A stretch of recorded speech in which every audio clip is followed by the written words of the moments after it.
Hello my dear students. आज मैं आप लोगों के लिए फिगर्स ऑफ स्पीच का टॉपिक लेकर के आया हूं और इस टॉपिक में मैं आप लोगों को 12 फिगर्स ऑफ स्पीच बताऊंगा और इसको दो पार्ट में, इसका पहला पार्ट अभी जो है रिकॉर्ड कर रहा हूं और इसमें आपको 6 फिगर्स ऑफ स्पीच, उनके डेफिनेशंस और उनके एग्जांपल्स बताए जाएंगे और जो अगला वीडियो होगा उसमें नेक्स्ट 6 जो होंगे उनकी डेफिनेशन और एग्जांपल्स बताए जाएंगे। तो जैसा कि आप लोग स्क्रीन पर देख पा रहे होंगे, फिगर्स ऑफ स्पीच, सबसे पहले डेफिनेशन देखते हैं। A figure of speech is a departure from the ordinary form of expression in order to produce a greater effect by P C. Wren. By P C. Wren मतलब पी.सी. रेन एक बहुत ही बड़े grammarian थे, यानी कि व्याकरणाचार्य थे, व्याकरणविद थे। तो उन्होंने ये डेफिनेशन दी है फिगर्स ऑफ स्पीच की कि अ figure of speech is a departure from the ordinary form of expression. Figure of speech क्या होता है कि जो साधारण अभिव्यक्ति का रूप होता है उससे प्रस्थान किया जाता है, मतलब उससे अलग कुछ तरीके से कहा जाता है in order to produce a greater effect, जिससे कि थोड़ा बेहतर प्रभाव उत्पन्न हो या बेहतर प्रभाव छोड़ा जा सके लिसनर पर। तो some important figures of speech, कुछ इम्पॉर्टेंट जो फिगर्स ऑफ स्पीच हैं आप देख पा रहे होंगे। पहला है सिमिली, दूसरा है मेटफर, थर्ड है पर्सोनिफिकेशन, फोर्थ है एपोस्ट्रॉफ और फाइव है हाइपरबली। हाइपरबोल नहीं होता है, ये हाइपरबली होता है। और नंबर 6 है ऑक्सीमोरन, ऑक्सीमोरॉन, ऑक्सीमोरॉन, ऑक्सीमोरॉन नहीं, ऑक्सीमोरॉन। और 7 होता है ओनामेटोपिया और 8 है एलिट्रेशन और 9 है सिनेक्डकी और 10 है रिपीटिशन। तो ये 10 फिगर ऑफ स्पीच, इसमें 2 और ऐड कर लेंगे, आपको टोटल 12 फिगर्स ऑफ स्पीच बताए जाएंगे इस टॉपिक में। तो चलिए देखते हैं पहला simile figure of speech. Simile जो है डेफिनेशन देखते हैं। A simile is a comparison between two objects of different kinds. क्या होता है कि कह रहा है a simile is a comparison between two objects of different kinds. जो सिमिली होता है दो अलग अलग चीज़ों के बीच में, two different objects of different kinds माने दो चीज़ें जो अलग अलग होंगी उनके बीच में कंपैरिजन होगा, यानी कि तुलना की जाएगी। Which have at least one point in common, जिसमें कम से कम एक गुण क्या होगा, सामान्य होगा, मतलब कि दोनों में होगा, उभयनिष्ठ होगा। The comparison is made clear by using the pointers. जो कंपैरिजन होगा, जो तुलना दिखाई जाएगी, वो पॉइंटर्स यानी कि वाचक, जिसे आप कहते हो हिंदी में, जैसे आप कहते हो पी पर पास सरिस मंडोला, सरिस है, से है, सा है, सी है। तो उपमा अलंकार में जैसे आप इस्तेमाल करते हैं, उसी तरह से इंग्लिश में एज और लाइक दो पॉइंटर्स यानी कि वाचक, जिसे आप कहते हो, जिनसे पता लगता है इसमें कौन सा फिगर ऑफ स्पीच है। तो सिमिली अगर आपको फाइंड आउट करना हो किसी भी लाइन में, तो उस लाइन में आपको एज या लाइक वर्ड जरूर मिलेगा। जो दो डिफरेंट थिंग्स होंगी, जो उसमें कंपैरिजन होगा, वो एज और लाइक के माध्यम से होगा। एग्जाम्पल्स जैसे हम लोग देखते हैं कि life is like a dream, जीवन स्वप्न के जैसा है, जीवन स्वप्न के जैसा है। लाइक मीन्स जैसा आ गया, देखो लाइक लगा हुआ है, तो ये क्या है, सिमिली फिगर ऑफ स्पीच है। सेकंड एग्जांपल देखते हैं, his language is sweet like Honey, उसकी भाषा जो है शहद के जैसी मधुर है, शहद की जैसी। मतलब यहाँ पे लैंग्वेज का जो कंपैरिजन किया जा रहा है वो हनी के साथ में किया जा रहा है, और जो पॉइंटर्स लगा हुआ है वो क्या है, लाइक है। और लैंग्वेज भी स्वीट बता रहा है और हनी, लैंग्वेज जो है हनी जितनी स्वीट है। और थर्ड है कि she's as fresh as a dew, वह ओस के जैसे, वह इतनी फ्रेश है जैसे कि ड्यू यानी कि जैसे कि ओस हो। देखिए मैं स्लीक एज अ लिजार्ड, माने लिजार्ड के जैसे, स्लीक माने फुर्त। तो इसमें देख लीजिए दो डिसिमिलियर यानी कि डिफरेंट काइंड्स ऑफ ऑब्जेक्ट्स हैं, उनके बीच में कंपैरिजन शो हो रहा है, और पॉइंटर्स आपका लाइक कहीं मिल रहा है। दोनों में स्टार्टिंग में देखेंगे लाइक है और लास्ट वाले दोनों में आप देखेंगे एज लगा हुआ है। हाँ, जैसे कि अगर आपको ये एग्जांपल दिया जाए कि Radha is as beautiful as Sarla, Radha is as beautiful as Sarla, तो आप बताइए इसमें कौन सा फिगर ऑफ स्पीच होगा। देखिए इसमें कोई फिगर ऑफ स्पीच नहीं होगा, क्योंकि दोनों चीज़ें जो हैं सामान्य हैं। Radha is as beautiful as Sarla क्या है, दोनों सिमिलियर थिंग है, जबकि सिमिली की जो डेफिनेशन है वो क्या बताती है कि जब दो डिसिमिली यानी कि दो डिफरेंट काइंड्स ऑफ ऑब्जेक्ट में कंपैरिजन होगा तभी वहाँ पर सिमिली माना जाएगा। तो इसका आप लोग विशेष ध्यान रखें। चलिए सेकंड देखते हैं मेटफर। मेटफर क्या होता है? A metaphor is an implied simile. Implied का मतलब होता है हिडन माने छुपा हुआ। A metaphor is an implied simile. Metaphor क्या होता है? एक छुपी हुई उपमा होती है। In a metaphor two things of different kinds are compared. Metaphor में भी क्या होता है? दो अलग अलग चीज़ें, दो डिफरेंट चीज़ों का कंपैरिजन किया जाता है। बट कंपैरिजन शोइंग वर्ड्स, लेकिन कंपैरिजन को शो करने वाले वर्ड जो होते हैं जैसे कि एज और लाइक है, और नॉट यूज्ड एट ऑल, इनका बिल्कुल भी प्रयोग नहीं किया जाता है। तो देखिए मेटफर भी एक प्रकार का क्या है? छुपी हुई उपमा है। और मेटफर में भी दो डिफरेंट ऑब्जेक्ट्स के बीच में कंपैरिजन शो किया जाता है, लेकिन कंपैरिजन को शो करने वाले जो वर्ड्स होते हैं, जो एज है या लाइक है, इनका प्रयोग बिल्कुल भी नहीं किया जाता है। एग्जाम्पल्स देखते हैं। Camel is the ship of dessert. ऊँट रेगिस्तान का जहाज है। देखो ऊँट ऊँट होता है, जहाज नहीं होता है, लेकिन कह रहा है कि camel is the ship of dessert. Camel is the ship of dessert, ऊँट रेगिस्तान का जहाज है। अगर ये इस तरह से कहता कि camel is like the ship of dessert, ऊँट रेगिस्तान में जहाज के जैसा है, तब तो सिमिली हो जाता, लेकिन लाइक नहीं लगाया। अभी देखो second example. Life is dream, जीवन स्वप्न है। डायरेक्ट आपको बोल रहा कि लाइफ इज ड्रीम, जीवन स्वप्न है। लाइक अ ड्रीम नहीं बोल रहा है कि जीवन स्वप्न जैसा, अभी पहले में बोला था। तो यहाँ पर क्या है? मेटफर है। सेकंड थर्ड देखते हैं। He has a stony heart.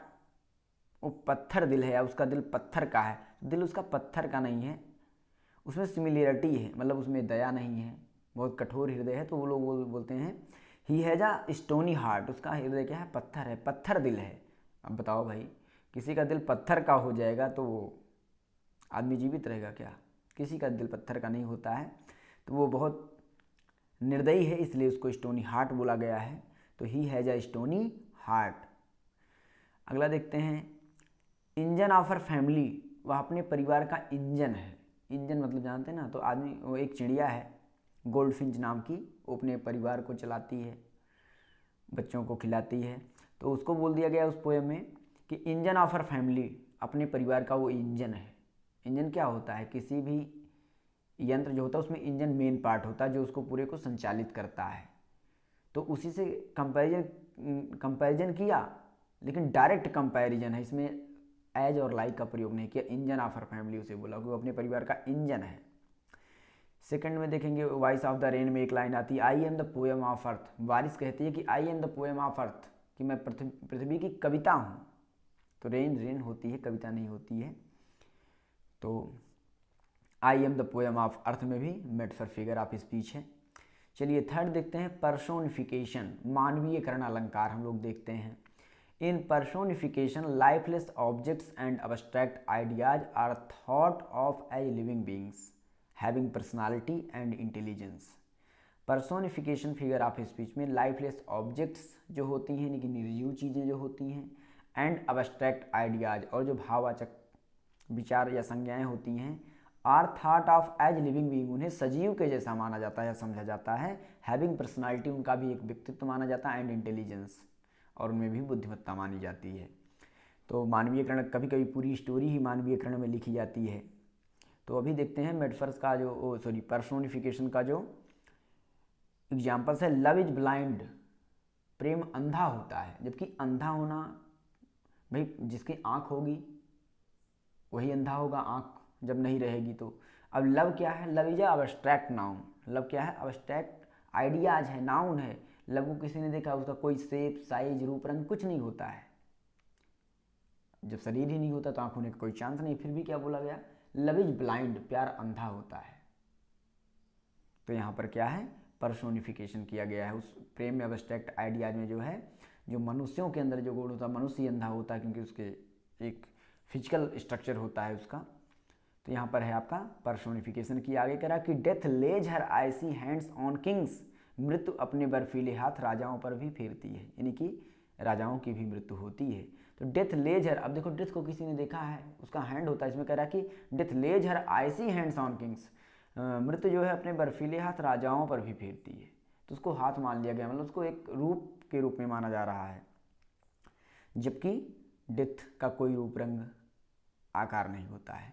अगला है कि opportunity knocks at the door but once, अवसर केवल एक बार दरवाज़ा खटखटाता है। तो बताइए अवसर क्या है? अवसर क्या एक्चुअल में दरवाज़ा खटखटाता है? नो, एक्चुअल में कोई दरवाज़ा खटखटाता नहीं है। ये क्या है? ओनली पर्सोनिफिकेशन किया गया, मानवीयकरण किया गया। अगला है number 4, truth sits upon the lips of a dying man, माने सत्य जो है मरने वाले व्यक्ति के होठों पर बैठता है। बैठा, जिसका शरीर होगा वही बैठ सकता है। तो ट्रुथ क्या है? किसी ने नहीं देखा। अब एब्स्ट्रैक्ट आइडियाज है, तो यहाँ पर भी पर्सोनिफिकेशन फिगर ऑफ स्पीच है। कभी कभी हिंदी में हम लोग बोलते भी हैं कि मरने वाला व्यक्ति कभी झूठ नहीं बोलता है। चलिए अगला नंबर देखते हैं 5 नंबर का जो एग्जाम्पल है, the daffodils were dancing. Daffodils क्या है? डांस कर रहे थे। डैफोडिल्स एक फूल है और विलियम वर्ड्सवर्थ की एक पोएम है द डैफोडिल्स। उसमें पहली लाइन आती है कि I wandered as a cloud, I wandered alone as a cloud, मैं अकेला बादलों की तरह टहल रहा था। आई सा 10,000 सेट अ ग्लांस भी उसमें एक लाइन आती है। उसके अंदर कहता है द डैफोडिल्स वर डांसिंग, एक झील के किनारे टहल रहा होता है। झील में कुछ डैफोडिल्स के फूल होते हैं, वो लहरों के कारण या फिर जो हवा चल रही थी उनके कारण वो हिल रहे थे। तो उनको उस क्रिया को उसने लिखा, कवि ने, पोएट ने, the daffodils were dancing. Daffodils क्या कर रहे थे? डांस कर रहे थे, नृत्य कर रहे थे, जबकि केवल ह्यूमन बीइंग डांस कर सकते हैं, या जिनका रूप। आगे मानवीयकरण किया गया है। अगला देखते हैं, but patience to prevent that murmur soon replies, किंतु धैर्य तुरंत मर्मर माने मध्यम स्वर में रिप्लाई जवाब देता है। अब धैर्य किसी का, कभी कभी हम लोग बोलते हैं ना धैर्य जवाब दे गया, धैर्य कहने लगा, तो धैर्य कह थोड़ी नहीं सकता है। अब स्ट्राइक आइडिया अगर कह रहा है इट्स साइलेंस साइलेंसेज, इसकी चुप्पी ही चुप कर देती। चुप्पी क्या है? ये भी क्या है? इसमें भी पर्सोनिफिकेशन है। नंबर 4 देखते हैं, एपोस्ट्रॉफ। एपोस्ट्रॉफ क्या होता है? An apostrophe is a direct address to the dead, to the absent और टू अ personified ऑब्जेक्ट और आइडिया। एपोस्ट्रॉफ क्या होता है? किसी टू द डेड, जो मरे लोग होते हैं उनके लिए सीधा संबोधन हो जाता है। टू द absent या कोई अनुपस्थित व्यक्ति के लिए डायरेक्ट संबोधन किया जाता है। और टू अ पर्सोनिफाइड ऑब्जेक्ट और आइडिया, किसी मानवीयकरण की गई वस्तु का या फिर आइडिया का सीधा संबोधन किया जाता है, तो वहाँ पर एपोस्ट्रॉफ फिगर ऑफ स्पीच होता है। देखते हैं पहला examples. O winds your song is very sweet, हे हवा तुम्हारा गीत बहुत मधुर है, बहुत मीठा है। तो जो विंड्स है उसको किसी ने देखा नहीं है, उसको एड्रेस कर रहा है पोएट कि वो विंड्स, हे हवा, your song is very sweet, तुम्हारा गीत बड़ा मधुर है। यहाँ पे देखते हैं अगला second, O liberty what crimes have been committed in thy name, हे आज़ादी तुम्हारे नाम पर कितना अपराध किया गया है। जब देश को आज़ाद करने के लिए कितने लोगों ने अपने प्राणों की आहुति दे दी, तो उस पर बोल रहा है कभी कि ओ लिबर्टी, हे आज़ादी, what crimes have been committed in thy name, कि तुम्हारे नाम पर, हे आज़ादी तुम्हारे नाम पर कितना अपराध किया गया है। लिबर्टी, आज़ादी अब्स्ट्रैक्ट आइडियाज है, पर्सोनिफाइड कर दे रहा है, उसको एड्रेस कर रहा है। अगला देखते हैं, roll on thou deep dark blue ocean roll, कह रहा कि डीप डार्क ब्लू ओशियन, ये गहरे काले नीले समुद्र या सागर, रोल ऑन लुढ़कते रहो, चलते रहो, उस समुद्र से बात कर रहा है, जबकि जो ओशियन है, महासागर है, वो बात नहीं कर सकता है। जूलियस सीजर में एक लाइन आती है, O Julius Caesar thou art mighty yet, Julius Caesar मर चुका है। फिर उसके जो रिलेटिव हैं जो उसके आसपास में है, वो कह रहे हैं कि O Julius Caesar thou art yet mighty yet, O Julius Caesar तू अभी भी शक्तिशाली है, जबकि वो क्या है? डेड है। द डेड, डेड को भी एड्रेस कर रहा है, जब उसमें प्राण नहीं फिर भी एड्रेस कर रहा है। तो क्या है इसमें? एपोस्ट्रॉफ फिगर ऑफ स्पीच है, मतलब addressing to the dead, dead को जो है एड्रेस कर रहा है। चलिए नंबर 5 देखते हैं, हाइपरबली। हाइपरबली क्या होता है? By this figure of things are represented as greater और लेस, बेटर और worse than they really are. इस फिगर ऑफ स्पीच में क्या होता है, किसी वस्तु को जितना कि वो वास्तविक रूप में होती है उससे कहीं अधिक उसके गुण को या तो बढ़ा करके प्रेजेंट किया जाता है या फिर उससे घटा करके, या तो उसे और बेहतर बता दिया जाता है या तो उसे उसको और घटिया बता दिया जाता है, क्योंकि वर्स बैड की कंपैरेटिव डिग्री वर्स है, मैंने और घटिया बता दिया जाता है। मतलब किसी व्यक्ति या वस्तु के गुण को या तो बढ़ा करके या तो जब घटा करके आप बताते हो तो वहाँ पर हाइपरबोलिक फिगर ऑफ स्पीच होता है। तो ज़्यादातर लोग बढ़ा के बताते हैं। जैसे कह रहा है their chief was mountain high, उनका मुखिया तो एकदम पहाड़ जितना हाई था, लंबा था। बताइए कोई आदमी हो सकता है क्या इतना लंबा? बस पोएट क्या है, फेंक रहा है। आगे देखते हैं, the reverse of blood, the reverse of blood flawed in the battle, युद्ध में खूनों की नदियां बह गई, रक्त की नदियां बह गई। बताओ कभी बहती है खून की नदी? हाइपरबोलिक फिगर ऑफ स्पीच है। Belinda smiled and all the world was gay, Belinda मुस्कुराई और पूरी दुनिया खुश हो गई। ऐसा हो सकता है क्या कभी कि ऐश्वर्या डांस करे और पूरा भारत, पूरा इंडिया डांस करने लगे? It's impossible. 10,000 saw at a glance, मैंने एक झलक में 10,000 देखे, मतलब 10,000 क्या, 10,000 डैफोडिल्स के फूल देखे। ये लाइन भी द डैफोडिल्स पोएम से है। 10,000 साई एट अ ग्लांस, मैंने एक झलक में 10,000 डैफोडिल्स फूल देखे। It's impossible. देख तो सकते हैं बट स्पष्ट नहीं देख सकते हैं। अगर कह रहा है number 5, all the perfumes of Arabia will not sweet in this little hand, कह रहा कि अरब की सारी परफ्यूम्स आ जाए फिर भी इस छोटे से हाथ को अधिक खुशबूदार या अधिक स्वीटन माने मीठा नहीं बना सकती है। The sea rose mountain high, समुद्र तो पहाड़ों जितना ऊंचा उठ गया, मतलब उसकी लहरें इतनी ऊपर उठ गई। बताओ कभी समुद्र की लहरें पहाड़ों जितनी ऊंची उठ सकती हैं? प्रलय आ जाएगी। It's impossible. So here is also hyperbolic figure of speech. Now number 6, oxymoron. Oxy को अलग बोलें तो ऑक्सी मीन्स होता है डल और मोरॉन का मतलब होता है शार्प, यानी कि डल और शार्प देखो अपने आप में अपोजिट हैं। तो कह रहा है it is a figure of speech in which two contradictory words और expressions are put together in a statement.